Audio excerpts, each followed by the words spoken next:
this was unbelievable. So there's a guy posting on OfferUp 8-inch pan and lid, and he has an entire fucking pallet. I'm like, how did this guy get an entire fucking pallet of our product? And like, it's just, it never ends. It like, I was just thinking about this. It's like, everyone's, how are things going? I mean, we're doing so well. But like, I find like my time is being consumed with unproductive garbage, and it's driving me nuts. And I'm, Sean, you always talk about, I created this role, chief information officer for Jeff. Like, I'm like changing his role to like chief administrative officer so that he can just literally deal with all the bullshit. Like, he's the chief bullshit officer. Take it. Well, Jason, you said you're dealing with garbage, and I just saw Matt start to drool. He's like, "You got extra garbage over there, man?" I got machines right here, boys. I can take care of garbage. It all started with a rumor, a whisper about a private WhatsApp chat where 9-figured entrepreneurs swapped insights, information, and deals behind closed doors. And now, for the first time ever, these operators are pulling back the curtain on their clandestine world. Right here on this podcast, you're about to witness something truly remarkable. A glimpse into the minds and businesses of the world's most successful operators. So sit back, relax, and stay glued to your headphones. The chat is about to begin. Welcome to episode 11 of the Operators Podcast. I got 2 house cleaning things for us today before we jump in, boys. The first is we just finished with the Northeam thing yesterday, right? That live event that we did. That was a lot of fun. It was a little weird, just like pretending to talk to you guys, but there was people listening live. But it was a lot of fun. And like, was shout out to really listening? Do we know? Did we get any stats? I have no idea. I'm going to assume there was like 7 people listening, because that makes me feel better than like 1,000 or something. So house cleaning thing number 1 is shout out to Northeam, as always, sponsor of the pod, friend of the pod, and hosted us yesterday for a little live event. House cleaning thing number 2, I figured we should start asking people to like and review and share this pod. Have you seen our reviews? No, they're all positive. There's one person was like, I wanted to like it, but it's so fucking boring. All they talk about is e-commerce. And it's like, yeah, sorry. Oh, I'm sorry. Yeah, you know this is boring, right? Somebody tweeted yesterday or the day before about these Slack groups. Oh, these exclusive Slack groups. Oh, I saw that. 2,000 people in them, blah, blah, blah. I'm like, wait a minute. We've got one. And it's 300. I just checked. I think it's 300 people accepted, a little over 300 accepted, probably like a couple hundred who are not operators who unfortunately did not make it in. Maybe we'll open it up or create some additional channels in there if you're not an operator. But it's pretty cool. The engagement in there. The questions are good. Check that out as well. Yeah. Some of the questions people are posting are really good. And then you get Sean, who just says, answers the question like, that's dumb. Don't do that. Which is like my favorite answer of Sean's, when it's like, no. So simple. Yeah. The Slack is a safe space for brand operators only. If you got denied, we're not mad at you. It's like, we don't hate you, but it's no agencies, no enemies. So it's all just brands, and we're trying to help each other. I got breakfast with 2 of the guys today, so I'm trying to be as active as possible in that group. And yeah, man, please review us. Don't call us boring. If you're listening, we're boring. Like, you don't got to tell us. This is not a surprise. The show is called The Operators. It's not called How to Get Laid. It isn't like, it's nothing sexy here, man. It's just The Operators. So if you're listening, we do appreciate you. Thank you for listening. Okay, boys, we've got 4 or 5, maybe 6 topics. Everything from like being in the right boat to the Panzerism to maybe we're going to talk about this overstock thing a little later.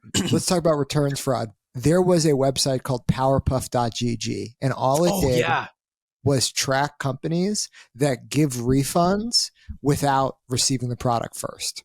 And their whole service was buy whatever you want, tell us your order number, give us a return label, and we'll do all the refund work for you, and we'll take a 10% split. Like, it was a massive returns fraud network that exploded in Q4 of last year.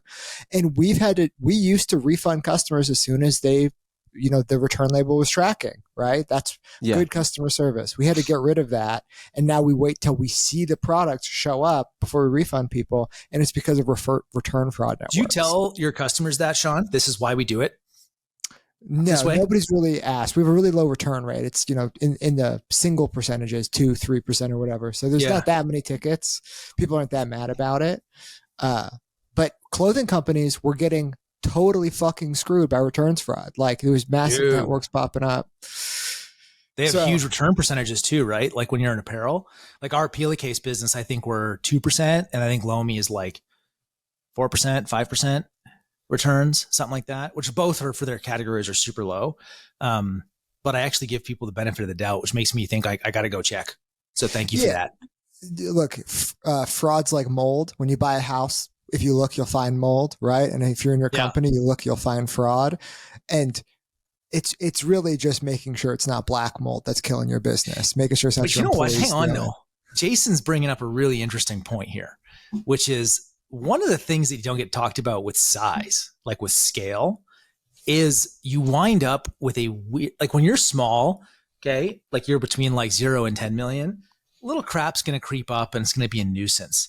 The issue when you get into like 100 million, 200, 300 billion is the little crap is still there, but it's like everything else in your business. You actually amplify it without even knowing it.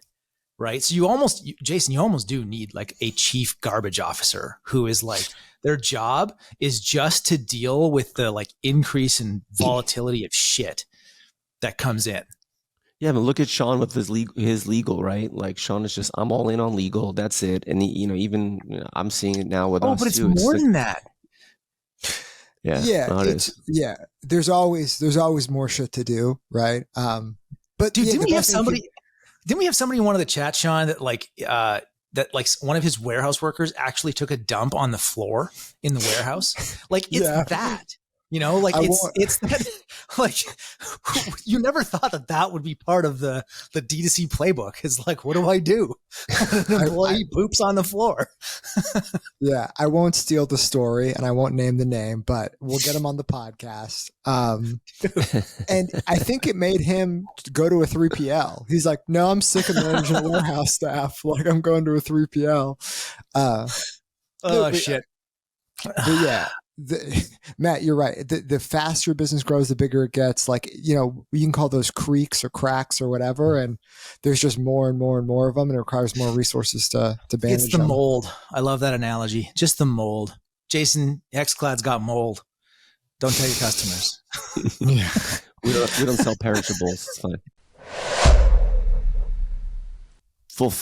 Fulfill.io is on the operators pod now, and I believe a number of us in the chat have recently implemented Fulfill, and we've always had massive problems understanding our inventory at Hexclad. I don't know why. It's just always been an issue for us. We implemented NetSuite, wasn't good enough for us. We've been on spreadsheets, Google Sheets, etc. for a while, and we are 95% done implementing Fulfill. The inventory piece is totally done.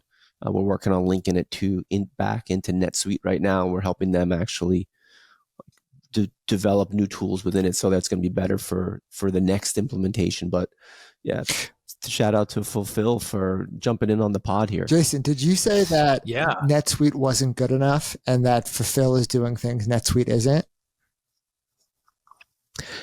Yeah, because NetSuite is just a big, broad solution, and Fulfill is pretty D2C focused, and we were just never happy. We're basically able to, we do our own fulfillment as well. So, we had like ShipStation connecting to Sligo, connecting to NetSuite, and we can never get all of our different EDIs connected into NetSuite. And we're never able to have an accurate, like, one source of truth for inventory all across. And we don't have like a ton of different channels, but there's like, Shopify, Amazon, Costco, and then a few other things, and then 3 different locations. So we just could never figure it out. I mean, maybe we could have hired some NetSuite consultants to do it for us, but by the time it was like when we really got around to saying, all right, we're solving this problem, we just decided that Fulfill was the way to go for us. We'll see. It's going well so far. That's such a powerful statement. And like, if people don't understand how shitty NetSuite is, like, what Jason just said, like, I mean, NetSuite costs like $1 million a year to set up and maintain and implement or whatever, right? And Jason, I've never actually done it, so correct me if I'm wrong, but nobody likes NetSuite. And for a new, I used to work there, so I will have like, I'm having PTSD right now. Number one, no, I was there pre-IPO. This is like 2006, 2007. But you are right. It is a complicated little beast, a big beast. And now that Oracle owns it, good God. Dude, when we took NetSuite, we implemented it like right after I joined HexCloud in early 2020, and they rolled out this incredibly impressive team. Oh yeah, their sales machine for the pitch, great. Right? It's like it's like if Matt Bertulli and Sean Frank, like Matt and Sean and Jason show up, like we were like an agency and we're going to show up and show you how to build an e-com business, right? And then we disappear and God knows who's going to show up. I was in sales engineering, dude. I was one of those people. That would roll out. Right? Okay, so. We're just talking about how shitty NetSuite is to show how awesome Fulfill is, because NetSuite's the worst thing you can do for your business, and Fulfill does better and more things. I mean, I'm a very early customer. I was the very first customer on Northeam. That's why I'm happy to have them as a sponsor. I think I'm a top maybe 10 or 20 customer of Fulfill. We were very early as a customer there as well. And yeah, I've never had to get on NetSuite. I'm running EDI, I'm running audit compliance shit all through Fulfill. So, Sean, you shared a tweet from Alex, right, over at Morning Brew, and Alex Lieberman, and he gave his rundown on why he's shutting down the Plunge, which is his like game business that he was trying to start. I love that he was doing that in public. Maybe Sean, start us off with this, like the core lesson. Like, what was Alex trying to get across for everybody? Yeah. And, Alex is super successful. He has an 8-figure exit. I think the number's public, like 75 million. Yep. He sold the Morning Brew. So, I mean, crushed it. Right. And then, he put in his time. I think there was an earn out. He worked there for a couple of years. And then he just blows up on Twitter going all in on this outdoor game. And like, he's throwing meetups across the country. Like, he's got prototypes. He's doing pre-launches and Kickstarters. Like, the guy goes balls to the wall on an outdoor game, and it's called the Plunge. You throw a plunger at a board, and I played it. I met up with him in Austin. Me and my wife went out, and my wife is the only person who successfully landed it on her first throw. The game's incredibly hard, right? And he was putting all this effort into it. And today he just announced, he's like, yeah, I'm not doing it anymore. I'm shutting it down. I'm closing the business. He's like, and it was probably 1,000 words or 2,000 words he wrote. And, we'll link it in the show notes.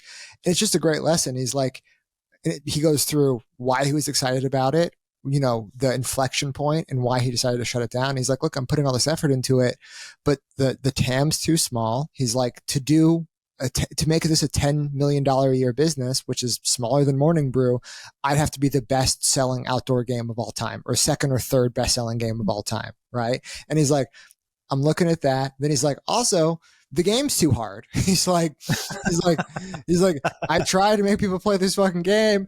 And, the feedback was, it was fun, but it was just way too hard. He's like, kids really like it because they like playing with plungers, but he can't really, and he went through, him trying to scale as a D2C brand, all the challenges with that, the AOVs you have to hit, the CACs you have to hit. Then he's like, the other thing about toys is you can license it. And he's like, I could get a licensing fee of 3% of net revenue or whatever. But then he's like, is that worth me going to Mattel and pitching and selling in my connections and everything for a game that probably won't do more than $10 million a year? Like, that'd be amazing. So anyway, I thought that was super interesting. Jason, I don't know. Did you read his Alex's thing? The whole I glanced through it really quickly. I didn't look at it in too much detail, but it's funny. It reminds me, you saying that it wasn't like it was difficult to play or whatever. It's like, when you go and get a game, like a board game or some kind of game, and it looks cool on the box, and you go to open up and this is so fucking complicated. We're not playing this game. Dude, my 7-year-old totally games are like that. I totally get that. Yeah. And look, I got a couple, like, I don't know. I think Sean, I texted you this, but like, I got a couple things that stood out for me that I think are like worthwhile lessons that Alex is hitting on. Actually, in one observation, and I'd love to hear if you guys agree with this. So the first is like, Alex is talking about this concept of like being in the right boat. And I even think Warren Buffett or somebody, one of those like wise people, has talked about this. They're like, and we've talked a lot about luck on the show, but one of your jobs as an entrepreneur is to actually like make sure that you're in the right business for you. Right. And Alex identified like, this is too hard, like relative, like reward to the amount of effort I'm going to have to invest in this. He's like, I can just go build my ghostwriting agency or service. And it's like, I'll get that to $10 million off of like my expertise and street cred a shitload faster than I will this like consumer business, which, is such a great lesson. The second thing, which is more of an observation, is, and I don't know, Sean, if you've mentioned this before, Jason, but like, I believe that entrepreneurs in consumer or D2C are like the best caliber of entrepreneur out there. Like if you have made it over $10 million sustainably in revenue as a freaking consumer entrepreneur, you're a fucking rock star. Like $10 million in that, or like a $2 million agency, I can tell you that like the consumer entrepreneur has 100 more things that guy has to learn and do on a daily basis. Like it's so hard to build these businesses. And I think like, if you're going to do it, you better love the thing that you're in, man. Like the TAM's got to be the right thing. Like what's your take on this? Sean, I can tell you want to say something. Yeah. And I hate jumping in as much as I jump in, but there's a reason why Sam Parr isn't doing a hot dog stand, right? Like Sam Parr sold The Hustle, similar thing. He launches, I think it's called Hampton. It's like an executive networking group or whatever, right? Yeah, it's like a new YPO. Yeah. And it's because his network and expertise lines up with that business working out really, really well. Like a bunch of people follow him who would want that service, but nobody follows him who wants hot dogs, right? Or not more than the general population, right? So he's not starting hot dog stands. And that's, Alex recognized, now that his audience, his network, his expertise is way better at B2B sales or content or whatever. And it's not good at a consumer business. And the second point about consumer being the hardest thing, it's not only the hardest thing, it's operationally challenging and requires luck. Because look, I could go out there and I could sell any B2B service on earth because I can convince somebody that I'm good at selling whatever service, right? It's a one-to-one business where I could get into, whatever real estate sales or whatever else, because it's convincing one person. Consumer, you're not like, people are opting into you, and millions of people at a time. I'll sell over 1 million wallets this year. It has nothing to do with me personally, right? But it's my ability to build the operations infrastructure, and I got lucky with a good product. So, right. Yeah, for sure. It's, I just think it's like, it's such a great lesson. Like pick the right damn boat. Jason, when you joined Hexclad, was this at all, cause like you have such a diverse background, like from education in like lawyer, banking, and like you worked in banking and tech, which I think you called out in the last time. It's like the least capital intensive business ever is like software. When you joined Hexclad, was it like, what am I doing? I'm jumping in the wrong boat? Or was it so obvious to you, like, this is the right boat? I got to be doing this right now. I think I just like changing careers every 10 years, maybe. Like that may have something to do with it. So a glutton for punishment. I think Jason might start a hot dog stand next. Jason's I was going to say, there we go. It's actually really interesting to do advisory work and then be, running a business, like a real product, whether it's a software company, I run software companies, or whether it's a product, physical product company. And then you go back to, it's all about, is it just like, I just love it. Is a good idea. Is it just, is there something good there and something that's challenging? But this whole conversation reminds me of something that I go back to all the time. It's like, what they say, those who can do, and those who can't do, teach. Like, I have a lot of respect for the agency people, but I have much more respect for the operators who are just like, and that's why this pod is what it is. It's really, I sold 100+ companies as a banker, right? As a principal, I've sold 2, and it's way different. It's just so much harder to scale. Or it's just that it's not that it's harder. It's just the odds are so much, are against you much more when it comes to an actual product, as opposed to just giving people advice. Okay. So like, I'm going to switch the topic order up because I think there's a really nice connection point here to what Jason just said. So like one of the things we wanted to talk about today is like, look, consumer is harder right now. Sean, yesterday at the Northeam event, you hit on this really well. Like this is like most of this market right now broadly is probably down 15%, maybe 20, package volumes are down. Like there's a lot of signals in the market. This is like consumers bucking hard right now. So one of the things that you wrote down is just like, how do you find enjoyment when the category and the business you're in is getting gut punched? Like Jason and Sean, like you guys are like outliers in this market, right? There's a lot of people getting punched in the gut. So like, would you still enjoy it if you weren't winning so much right now? And what's the advice to the people who are getting gut punched in consumer? Yeah, I would fucking hate it if we weren't winning now. Because I worked for a boutique investment banking for 11 years, competing against Goldman Sachs and Evercore and people like that. And it was the most demoralizing, difficult, challenging, like wanting to strangle people. It's tell us how you really feel. Oh my God. It's like going back. If I had to be a lawyer again, I probably would actually just go be a barista instead, right? Sean, you talked about being a barista.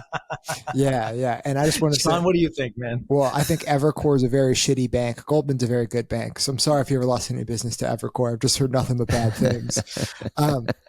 What I want to ask is, do you love winning or do you love consumer, right? Like 2008, if you were a home builder, like that felt really fucking bad. Working in crypto this year, that feels really fucking bad, right? Working in tech in 2002 felt really bad. And it's like, do you love tech or do you just love winning, right? And most people just love winning. And it's totally fine to love winning. You're going to go wherever you have the best chances, right? The difference is like people who love consumer or love fashion will build businesses through whatever because they can't find themselves doing anything else. And my advice to entrepreneurs is always don't go into consumer, don't go into physical products unless you are the outlier. You love it. You have to do it because maybe consumer's hard this year. Consumer is always hard. There was a brief moment in time, when Facebook ads first came out and maybe when COVID happened, that consumer was easy, but like every other year, every other season, it's hard as fuck. Everyone is going to forget about you and there's headwinds every single time. So don't do it if you have other options unless you have to do this specifically. But one thing that's nice about being in consumer versus having been in software or in a services industry is that, we're all consumers. So you can look at it through your lens as a consumer, and it's just more real. It's more tangible. It's funny though, you make the mistake then of thinking that you are your customer, right? Sean, you said that, like, you are not your customer. And it's so easy to think, oh, well, I'm a male between X and Y and blah, blah, blah. I'm the demo. It's like, well, no, actually, no, you're really not. But still, being able to touch the product and know the product, an actual product that you can see and touch and people can value. That's why people do it, right? I think that's why why people do get into it, because it's like, it's very close to your daily life. Yeah. Yeah. I wonder though, is there some truth that like a lot of, I guess I have we all have got a huge network in consumer, but like there's a lot of operators where they were the first customer, like they made something for themselves. But I think that quickly, you scale out of that really fast. Right. I think that's how all products end up becoming products. There's problems and people solve them. Me and Connor had this conversation the other day, right? The new Wes Anderson movie came out. I loved his last movie, French Dispatch. The box office on that was about $44 million. And do you know what The Flash did this weekend? I don't know, $400 million, right? And everyone's like, oh, The Flash sucks, it's bad. Or Black Adam, it's $1 billion movie. It's the worst movie ever made. That's the difference between the elitist class, the creator class, the entrepreneur class, the VC class, and consumers. No, consumers don't want to watch The French Dispatch, right? Great movie. They want to watch Black Adam, right? And whoever you think your consumer is, whoever your avatar is, whatever, it ends up being way closer to the Black Adam scale than The French Dispatch. That's great. And yes, Sean, I will I want to put a bow on this one. I think if you're going to go into consumer, you really need to love like consumer goods. You have to, dude. And people, I like it because I grew up in it. You have to. You have to like people. You have to love like that, like behavior. Like you can't build a big business in consumer if you don't love behavior. If you're not thinking of psychology at scale and mimetic behavior, like if you're not thinking of all that stuff, I don't know that you can be successful in this business because like that's ultimately what it comes down to. Yeah. And it's because it's the one-to-many thing. It's not one-to-one, right? You can have a huge career being a one-to-one salesperson in anything or making one-to-one products for a large conglomerate or whatever, right? Making those SaaS tools. Yeah. But one-to-many, you got to be McDonald's and you got to love making fries and you got to love making shakes. You got to live for that. Dan from Northeam is one of the smartest people ever. If you want to talk about someone who is early to AI, early to fucking marketing tools or whatever else, I have no idea what his background is. I was going to say he was a researcher at Harvard, but I may be making that up. I don't know. Dan's the CTO, technical co-founder of Northeam, but really is way too smart to be working in e-commerce. The guy should be teaching cars how to drive, but he's instead trying to figure out how to make my clicks better or whatever. So shout out him, another class act. He's giving us all the warm and fuzzies on every dollar that we spend. So thank you, Northeam, for doing that. I think I posted this in our chat, but I was at this like event locally this morning. There's a friend of mine, Dan Martell, is hosting like a small group of people here, and they're talking about how are they like actually using AI tools today in their businesses. And it actually got me thinking that like, we're not leveraging this stuff a lot. And I wanted to hear what you guys are doing. And Sean, I was actually surprised by your answer, by the way, just given how like your model of like every single person in your company gets a VA, and one of the things I love about this like AI thing right now from a tooling perspective is this like concept of a co-pilot or like an agent that can like augment every single worker in my business. So like every single person turns into 10, in their function. So like maybe Sean start off and then we can go to Jason to like, I'm curious how you're thinking. Cause Jason, I know you've been posting a lot lately in our chat about like team and hiring and structure and process and all that shit. So like, and I kind of think that the AI and people thing is really where the rubber's meeting the road right now. So like maybe Sean, give us your view on this. And I know you had some thoughts. Yeah, I'm going to just steal Mark Andreessen's thoughts. He was on the Lex Friedman podcast, and he talked about how the tech industry used to be a tools business. It then became a service and application business. It used to be that tech was just tools, like Excel was just a tool or whatever else. Any tech company pre-2009, applications come out on smartphones. They stop being tools for the taxi industry, and then they replace the taxi industry, right? Uber it did not benefit or help professional car drivers. It replaced them and created a new class, right? And AI is the reversing of that trend where, AI right now is a tools business and it's supplementing people and helping them do better things. We just aren't in a finalized tool state to really implement it, right? And, Marty shared that you can make anyone's voice and like you can make anyone's voice say anything you want now. And that's an amazing, cool tool. Crazy. That has no applications for Ridge right now. Like, unfortunately, right? And there's a lot. One thing that the voice thing though was interesting because I was when you posted this, Matt, I just started thinking about where are we leveraging AI, and like the two places I think for consumer brands to go right at it straight away is our customer service and marketing, right? And the first place where we went after was in customer service, just because we really wanted to improve our customer service. And so we actually are using AI for the phone now. We never were really great at phone support. And so it's basically like customers are greeted by name because it's connected to Shopify.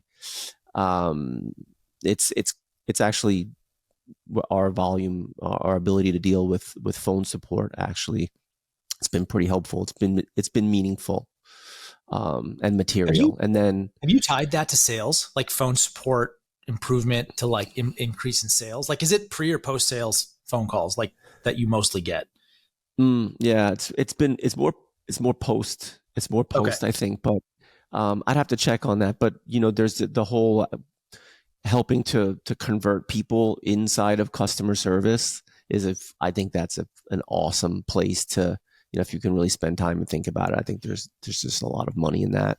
And I'll have to check with our team on that. And the other one is just like general automation around emails coming in, form submissions, etc. I think you're going to see a lot of really good stuff in customer service. So there are two tools that we're using right now, which we're pretty bullish on.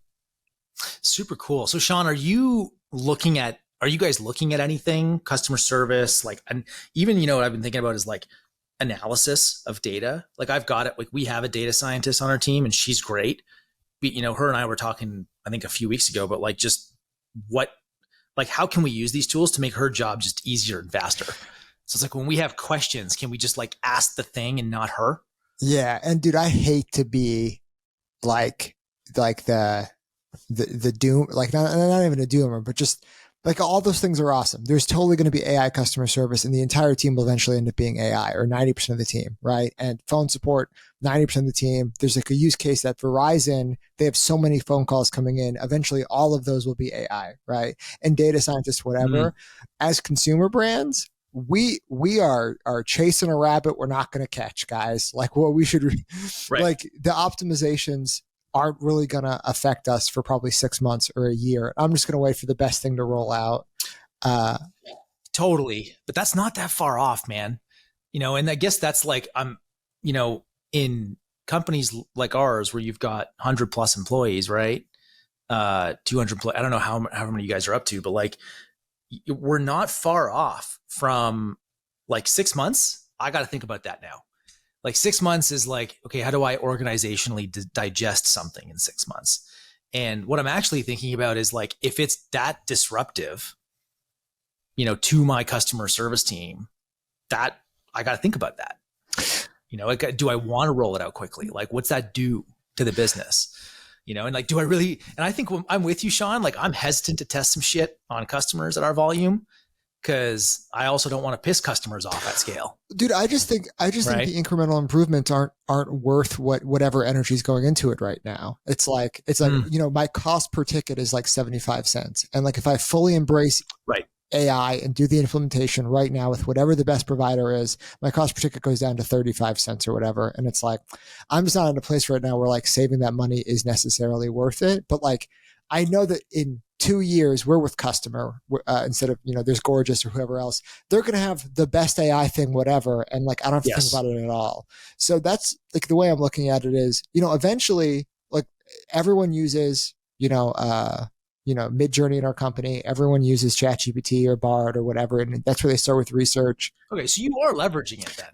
Like your team is using it. Yeah. We have Notion AI and all these other types of things, but like, we're not at a place where automated agents are rolling out to actually do workflows, right? Like there's that's coming, but we're talking 3 or 5% improvements, and that everyone's so excited and chasing it just because it's in the zeitgeist. And let's just focus on shooting some ads, guys. That's my advice to everyone in listening to the Operators podcast. I don't disagree. What is top of mind for me though, is if I can do stuff, like if I can implement tools and technology in our business, that means I don't have to hire as many people. Yes, at a cost per ticket, you're not wrong, Sean, to look at it that way. Like I totally agree. But then there is a cost to organizational complexity. And you can't measure it, but like you guys know this, that the more people you add to your team, the more complicated shit gets, right? And like there is just, it's like tech debt. There is literally human debt at scale. So if it's like, can I grow my company? The question I keep asking is like, can I grow my company now without adding any more humans? Like 5 years from now, am I going to have the same number of humans as I do today? Yeah. And I think, right. Like that's an interesting question. Yeah. And I think it's very likely that you do. Yeah, I do think, but I'm with you on like, there's more important shit for most of us to like think about right now. I'll tell you the one thing I am looking at, and I do is the internal database stuff. Like, Jason, do you remember the 90s or the early 2000s with like the SharePoint craze on like building your internal wiki, and like now it shows up in Notion? You know what I want? I want all of my fucking all hands meetings, all of our like internal product meetings, all of my freaking huddles, all that shit. I would love it if that was searchable. I have that on Notion. Like, all the videos, right? Like every meeting, if it was like, I could just go back and look them up, and you've got that in Notion, John.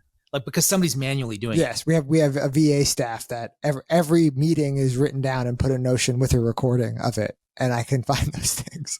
It's incredibly good. No, I get it, but like, I saw a demo this morning where it's like you can just upload every single recording, and the damn thing transcribes it so well, right? And then when you search, it actually brings back the recording and like the clips from the recording that you could go watch. And it just got me thinking, I'm like, holy shit, is this where internal knowledge base is going? Oh, dude, 100%. And then what really got me going, and then I'm a nerd for this, is I started thinking of like actual competitive advantage.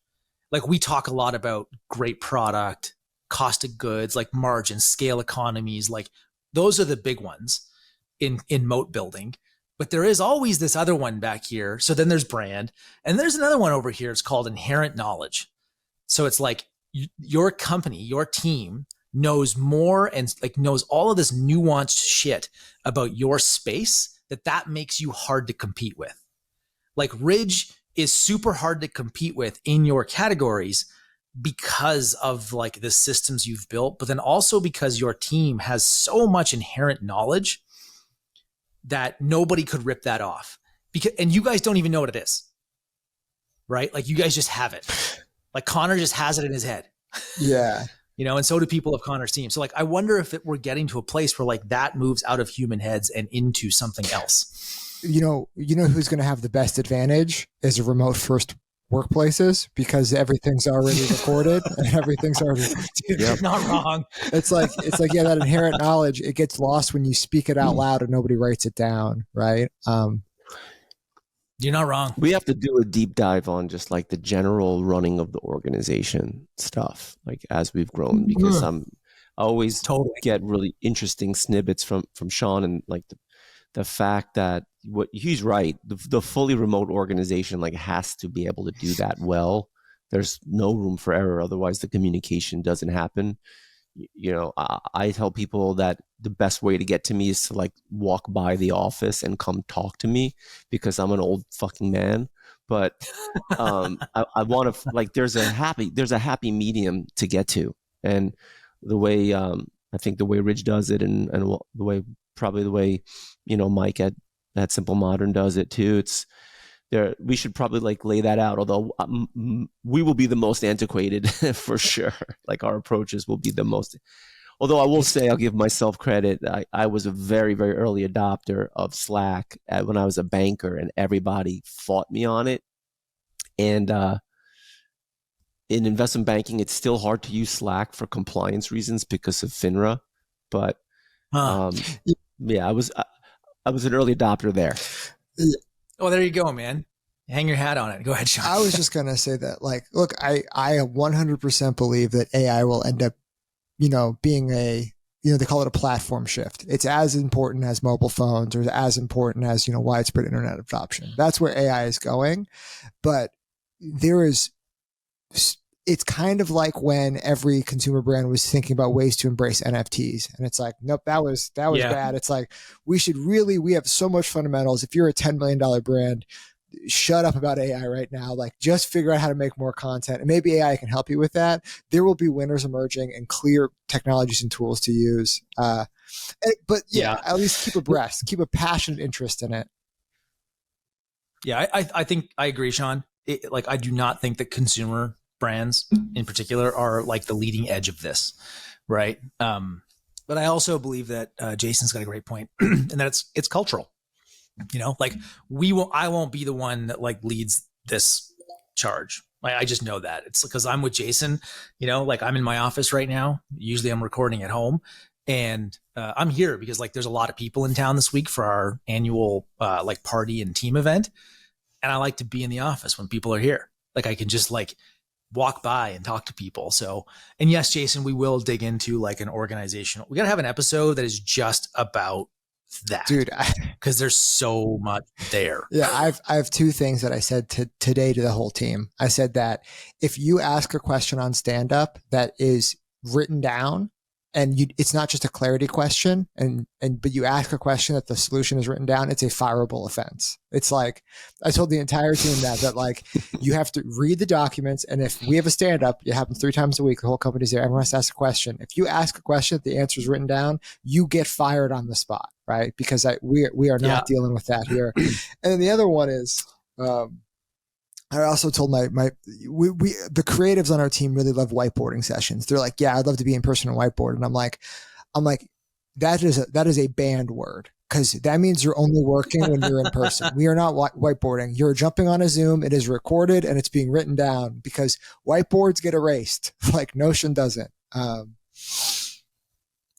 know what? My on this, just the fireable offense thing made me think that whenever we hire somebody, part of their onboarding process, and I tell them this, is like, look, I got one absolute fireable offense in this company.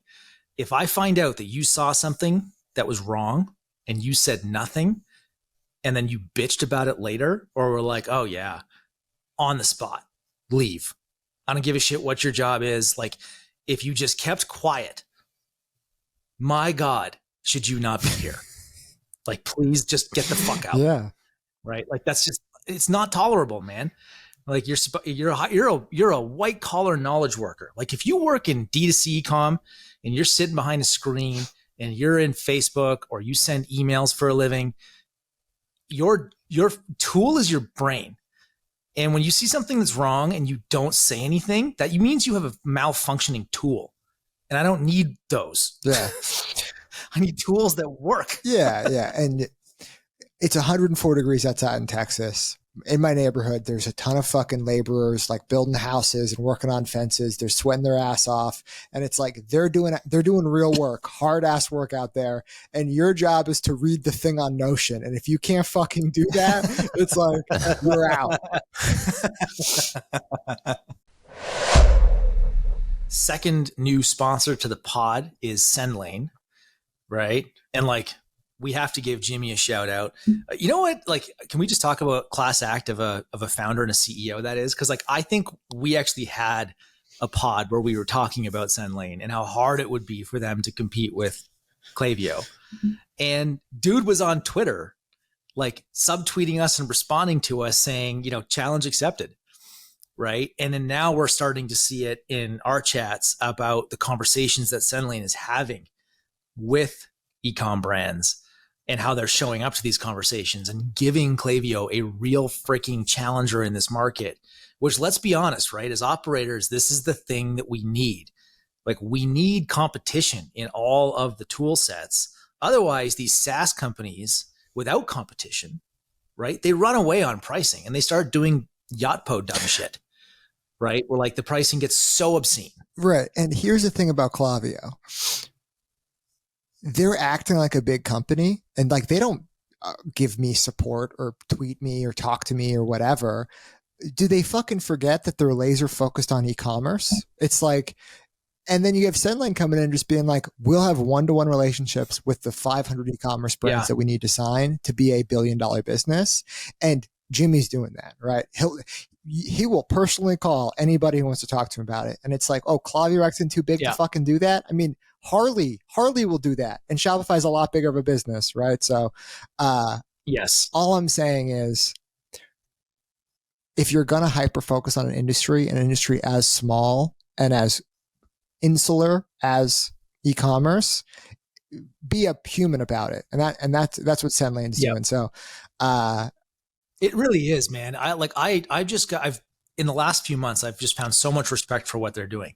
It's kind of cool that they're a sponsor of the pod. Yeah. So, okay. So Sendlane, I think they're winning over large e-commerce clients, one personal tweet at a time, one DM at a time. So we'll see how that works out.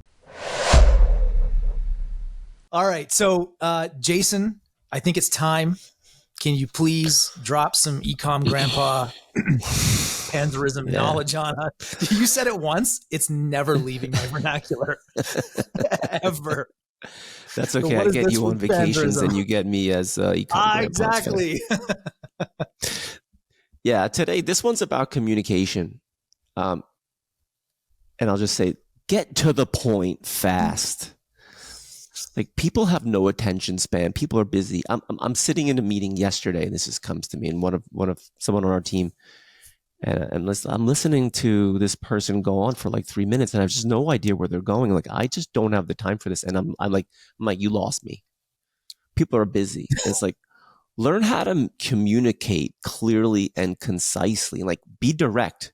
Tell them get your point out. Get your point out first. Get it out right away.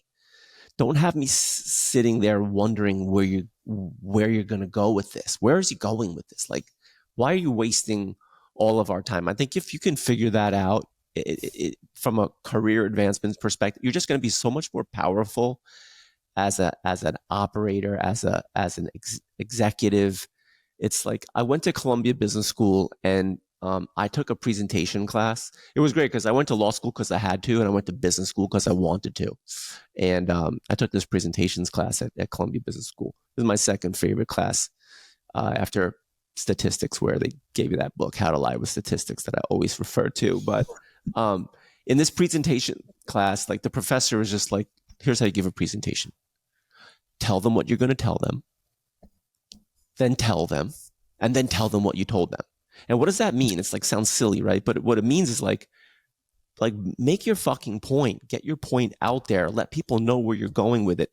And because people don't, you may think it's obvious where you're going, but people don't. And it's amazing to me how poorly people communicate in business. And I think it's incredibly detrimental to their career and to the success of their business. So, like, flapping your lips to sound smart or fill space is just dumb. Like, good business people see right through that. I'm on calls with vendors and agencies all the time, and I can always see the one person who's just like talking shit. I'm like, dude, well, come on, stop. Like, so just be prepared, deliver the message, or just be quiet. And it's just not a good look. So I don't know. This got me in a meeting recently, and it's maybe just because I'm just so busy now. I'm like, we think in tweets now. Like, I can't even read a book anymore. I've read too many books anyway, so it's good that I'm not. But, like, get to the point fast. That's it. I'm done. Sean. Brevity is a gift. Your mom used to say, if you have nothing nice to say, don't say anything at all. If you have nothing smart to say, don't say anything at all. It's like, just don't try to fill space. So I love brevity, and it's why I think books are stupid. Most books shouldn't be written. They should be tweets. What's your thoughts, Matt? I think there's some great irony in this whole filling space thing to three guys on a fucking podcast recording a show that's about to fill people's space. So, while I agree, as always, Jason, with the wisdom, please get to the point. It's kind of funny that we've been talking for an hour. Yeah. No. Well, that's why we're going to pull out some TikToks, some short form clips out of this. People should just watch those. Then they can just watch those. Sean, I want to switch to, maybe we'll finish on this. Again, a tweet. You're like, buying a rebrand for $21 million overstock is rebranding to bedbathandbeyond.com. So do you want to, this is the news of the day. What's going on? And why do you think this is a great deal? Okay, so this is a separation between brand and business. Okay, what's a better business, Bed Bath & Beyond or Overstock.com? Well, the answer is obvious. Overstock.com. They didn't go bankrupt, right? But they think the Bed Bath & Beyond brand is stronger, so they bought it for $21 million and are changing the entire company. No one's going to work at Overstock.com anymore. They're just now Bed Bath & Beyond, right? Which is totally, like wearing the wolf skin or wearing the sheep skin or whatever, right? Like they're like, no, we're different now. And I think it's so genius. I think it's a lesson for everybody that you can have a great brand and be a horrible business, and you can have a horrible brand and be a great business, right? I think that's what it just proved to us. I think it's a genius move. I think it's an absolutely genius move that they did that. It's funny because like I just see Overstock and it's like, it's like, come on, brand. Really? It's just not a good brand. And I've bought stuff from them before. Yeah. It's a genius. I mean, like CEO, COO, CMO type move, whoever did that. And I followed up that tweet with, Wish.com messed up. Like talk about, you could just buy legacy, buy assets, right? Like that's, Wish.com is a horrible fucking brand. Nobody's going to shop there anymore. The stock price is down 98% or whatever. If they could scrape together $21 million, be like, no, guys, we're Bed Bath & Beyond now. That business would probably 5x in value, right? And that's what Overstock did. And the guts to look in the mirror and be like, oh yeah, our brand sucks. We should get a new one. This is a good one. Let's buy this. Beautiful, beautiful execution. Matt, what are your thoughts? I only have one, and it's not as smart as you guys. I just feel really bad for the SEO team. Because seriously, like you guys, Sean, like you and I have recently done domain switches, and that sucks, right? So now you're taking Overstock.com has how many decades of history? You're taking BedBathAndBeyond.com has how many decades of history, and you're going to try and have a Frankenbaby of something that's going to work in Google search. Yeah. Whoever that poor schlep is, man, if you're listening to this show and you need a hug, just fucking tweet at us. Like we'll give you a virtual hug. Yeah, man. That's a great point. That's all I have. Yes, good deal. Like great deal. Okay, we've got a few minutes. Did you see this oddity? No. IPO filing. They own what happened? Il Makiage, the parent. They're the parent company of Il Makiage. They're filing for their IPO. Oh, I saw that in the chat. IPO market is starting to show signs of life, even though the M&A market is still pretty bad. That quick serve restaurant company, Cava in the US, the Mediterranean, they had a really good IPO I don't know, a few weeks ago. Really, really good IPO. Johnson & Johnson spun out like a really big business into a public company, which apparently went pretty well. So, I was just talking to someone and there haven't been like real IPOs since 2021. Do you know there's been more take privates this year than IPOs, which has, I think, never happened. It shows like the disastrous state of the IPO market, but it has to come back at some point. And if people want to test the waters, like, let's get it going. The IPO, and Jason can speak to this, the IPO market, the public market fuels the M&A market. It fuels everything else. If you're a private equity group, you're not doing shit until you see the IPO market in a healthy state. Because or else you end up holding an asset. What if the IPO market's frozen for 10 years? You got debt you got to pay, right? I was having this like a similar conversation recently with one of my friends, and like we were talking about M&A markets, venture markets, and then ultimately IPO. And the funny thing with cash is like it has no actual explicit expiration date, but as soon as a human has it, it absolutely does. Right. And there's a lot of cash that a lot of humans have that in their minds is expiring. And that shit's got to start being eaten. Burn a hole in your pocket. You know what, guys, though? But everyone is talking about the dry powder in in the PE funds. And I think Sean mentioned it recently in chat. Like, it's crazy amounts. There's tons of but there's been a lot of dry powder for like a year and a half now, and they're just still incredibly gun you shy. know it's burning. You know it's burning, right? Like LPs at VCs are like, dude, what are you guys doing? Like, at what point are you going to have enough balls to start writing checks? Yeah. Like, thanks for collecting the fees, though, is what they're saying. So when interest rates start going up very aggressively, I heard from a lot of LPs that the dry powder wasn't like, it was locked up, right? It would, like, you would have burned relationships to do a capital call. And I think we talked about this in an earlier podcast that like that money doesn't, let's say you're SoftBank or whatever, and you raise $100 billion, or you're at some PE fund, you have $5 billion, whatever. You don't have that money. It's not in your bank account, right? It's a commitment from somebody to give you that money, right? And you bring a deal to the table and you're like, hey, I need this money. You said you'd give it to me. We have a contract. Please give it to me. And for 6 months or a year, there was basically a no words exchanged agreement that you're not allowed a capital call right now. We're scared about the world. But to Matt's point, they were entitled to fees that whole time. So they maybe were collecting those, and LPs are now looking at like inflation numbers, and you're like, if you're just going to buy treasuries, I'm not going to pay you a fee on that. So there is dry powder. It does exist, and it does need to be deployed. Matt's totally right that as soon as somebody gets capital, they want to spend it. And it's like psychological. People are so scared of inflation. They're like, I'm losing 4%. I would rather lose 40%. Like that's, and like have it deployed. Yeah, dude, it's like rotting fruit. They just like it, we're having a bunch of conversations right now with all kinds of folks. And it really is interesting to watch the psychology of some of these players, right? Like and they're sophisticated. Like they're not dummies, but you can still see it. Right. And there's certain buyers out there that they've been on the sideline for a long time. They don't like being on the sideline. You got to remember, like in the M&A world, there are people in corp dev at companies. This is their job. Like their actual job is to buy companies. And when you haven't done your job for like 3 years or 4 years, somebody above you is starting to ask, why do I still have you?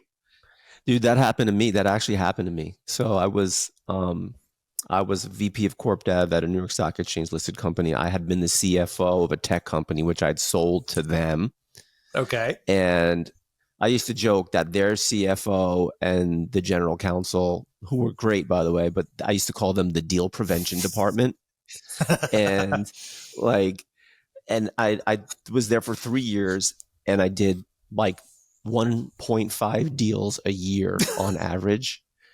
And at some point it was like, they were like, they didn't want to do deals, And so they offered me to basically run a division, like run a sales team and stuff like that. I'm like, you know what? I like doing deals. I'm good. And that's when I left to be a banker. But you're absolutely right. It's like, if you're not doing deals, next thing you know, that area, like we don't need that anymore.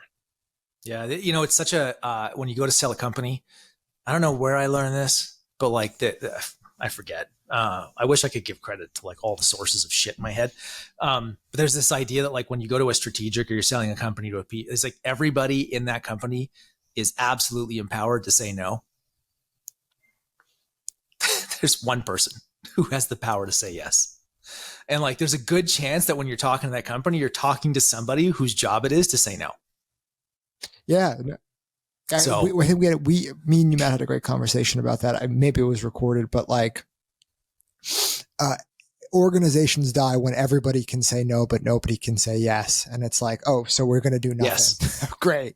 And Jason, you found yourself there. It's like, oh, you don't want to do deals. It's cool. I'm going to leave. Like, and yeah. Right.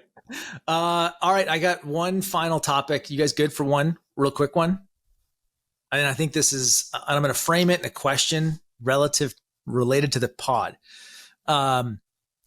How, as entrepreneurs, are you not starting more companies? Like, how do you avoid shiny object syndrome? And here's the question.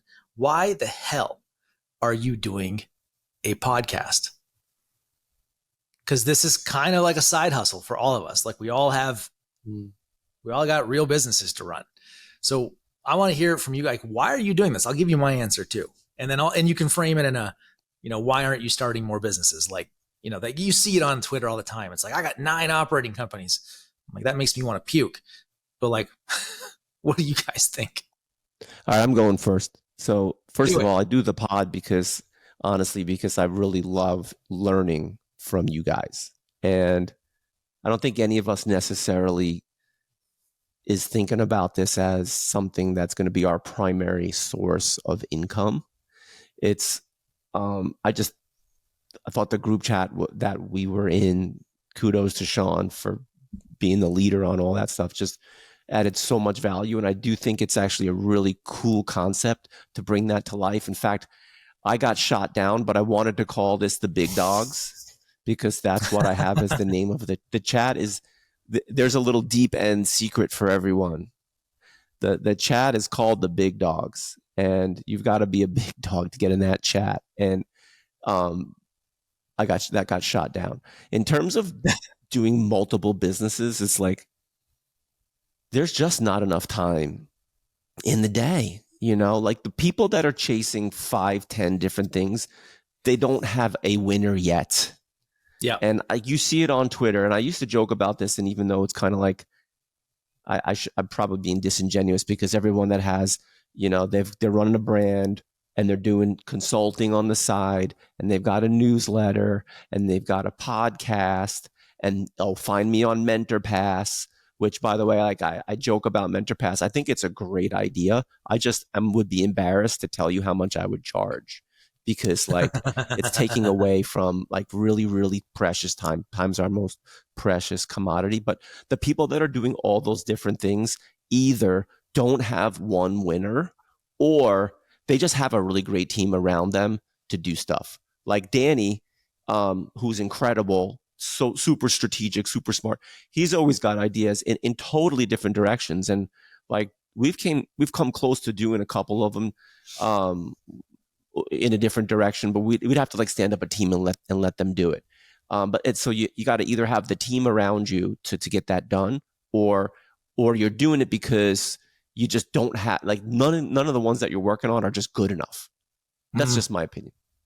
Sean, what do you think? Well, why don't you do other shit? Yeah. I would love to do other stuff, but I end up in this mental, I am the most shy object person inside of Ridge. Like I'm working on, I have 15 new product categories I'm developing personally and working on stuff. I'm not even good at that. Like I'm not even bragging. I suck at doing shit like that. But I always find myself wanting to do more because the whole reason I love consumer and the reason why I got into it is I want to make things that have never existed before or like partnerships that have never existed. So, I'm the most shiny object. The reason why I'm in this trap is, it's kind of like the golden handcuffs trap, right? Or the golden parachute where anything else I would do isn't worth my time when Ridge is so lucrative, right? Like transparently, I think my shares in Ridge, just mine alone, are worth over $100 million, right? So does it make any sense for me to spend 5 hours spinning up fucking insert any product category, a mug company? Like I'm going to do mugs that heat up. And it's like, right. No, if I own 100% of it, and I would have to get it to $30 million for it to have the same value of Ridge. And it's like, so all of those hours are just better spent financially being put into Ridge, right? And why do we do the pod? It has nothing to do with money. I didn't even want to fucking take sponsors. I was trying to pay the producer out of pocket, but Jason said we had to. The reason why I do it is, you know, the next 5 years of my life or 7 years of my life or however long are making sure Ridge gets to a very lucrative outcome for everybody involved. I owe that to the family. I owe that to Connor. I owe that to my staff. The next thing I want to do, I want it to be a $100 billion company, right? And that's going to need a lot of support from the Matts of the world, the Jasons, the listener base, whatever. I have like 8 or 9 ideas right now that I think all could be that. But I don't have the time or energy to pursue those right now. It doesn't make sense for me to start a bunch of businesses. So for better or worse, I'm focused on Ridge thoroughly till I get that exit for everybody. And then pod ends, spin up a new venture, and you guys can come work on it with me. Nice. Those are good answers, man. Yeah, look, I definitely have shiny object syndrome for sure. I love starting companies. It's like, it is, It's a thing. I do the pod because this is fun, right? I send a weekly newsletter because like it's fun. It actually helps me think. I'm with you, Jason. Like I learned so much from you guys. And I think I said this to you after the Northeam thing. Like I just want to ask you guys like 100 fucking questions every time we're on here. Cause like, I just want to learn. I want to gobble it up. So I think like, yeah, man, Jason, like this is not, I actually do think that us taking this seriously is a good thing though. Like, yes, like treat it like a real business. You'll do it, like do it well. If you're going to do something, do it well. Right. So like, I love doing this because it's just so enjoyable that I don't want to not do it. And you learn a ton. And then I do like that we've actually decided like as a group, like let's do this well. But I also really believe that like focus, you can't overstate the value of focus as an entrepreneur. Like he who chases two rabbits catches none, some fucking proverb. I don't even remember what that was. Somebody important in history. It is so true, man. Like Jason, kudos to you for like, you guys sound like you have a good discipline around like, that's not worth our time or our capital relative to deploying it into the thing that we currently have and can create so much leverage from doing that. And there's not enough of that conversation on Twitter or wherever else. That's my piece. All right. Well, next week, let's get people to, let's review some of the Slack questions next week's Oh, that's pod. a good one. Let's like pick like 2 or 3, and there were some good ones in there. I haven't been able to get in there enough. I've been busy lately, but I'm going to get in there more. We promise that to everybody because it's nice. That's a great idea. When people reach out. So if you're listening right now, this is going to drop next Wednesday, but don't forget if you're listening and you're in the Slack, post your questions there and we'll actually do like the odd show and we'll just burn through some. That's great. All right, boys.